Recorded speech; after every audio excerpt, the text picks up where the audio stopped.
سورہ مائدہ میں فرمایا گیا ہے شیطان کا ہتھ کنڈا سب سے بڑا کیا ہے؟ انما یرید الشیطان ان یوقع بینکم العداوۃ والبغضاء، شیطان کا سب سے بڑا حربہ یہ ہے کہ وہ تمہارے مابین دشمنی اور بغض پیدا کر دے۔ یہ شیطان کا سب سے بڑا حربہ ہے۔ انسانی اخوت ہے، برادری ہے، بہن بھائی ہیں، اب ان میں رخنے ڈالنا، شوہر اور بیوی کے درمیان جدائی کرانا۔ یہ آتا ہے ایک حدیث کے اندر بھی کہ ایک دفعہ شیطان جو ہے اس کے بہت سے کارندے اس کے ساتھ جمع تھے، ہر ایک اپنی کارگزاریاں بتا رہا تھا،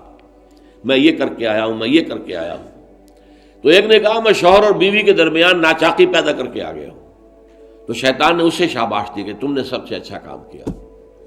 اس کی وجہ یہ کہ اس سے پورا خاندانی نظام مختل ہو جائے گا، اور جہاں خاندانی نظام جو ہے وہ خراب ہو جائے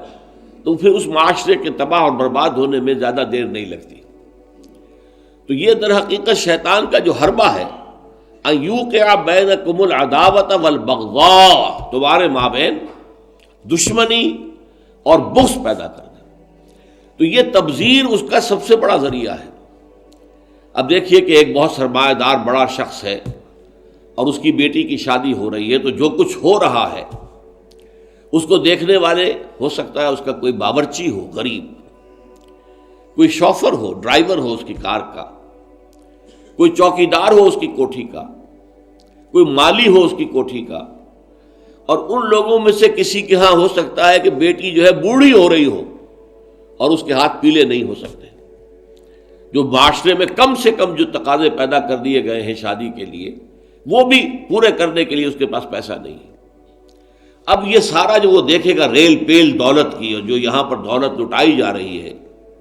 تو اس کا نتیجہ کیا ہوگا؟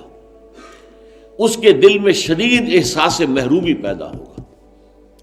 ہیوز اور ہیو ناٹس کا ایک شعور اور احساس اور ادراک پیدا ہو جائے گا۔ یہ مترفین ہیں، ہم محرومین ہیں، اور معاشرے کے اندر جب یہ احساس پیدا ہو جائے تو پھر اس معاشرے کا تیا پانچا ہو جاتا ہے۔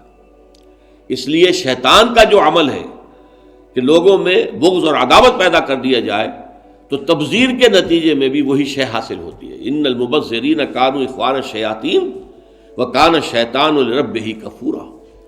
ہمیں تو یہاں تک حضور نے حکم دیا ہے کہ تم اگر اپنے بچوں کے لیے پھل لے کر آؤ تو یا تو پڑوس کے بھی بچوں کے لیے وہ پھل بھیجو ان کے گھر کے اندر،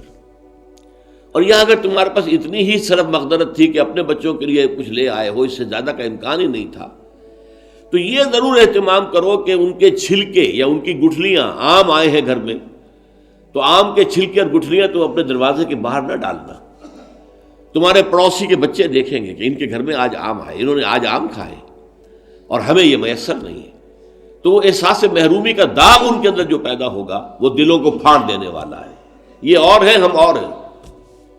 من دیگرم تو دیگری، تم اور ہو ہم اور ہیں، ہم کوئی ایک امت کے لوگ نہیں ہیں، چاہے کتنے ہی واعظ آپ پلا دیں مسجد کے اندر کھڑے ہو کر انما المؤمنون اخوۃ، لیکن جب یہ شکل ان کے مشاہدے میں آتی ہے تو وہ کبھی ماننے کو تیار نہیں ہوتے کہ یہ گھر والا جو ہے یہ بھی میرا بھائی ہے۔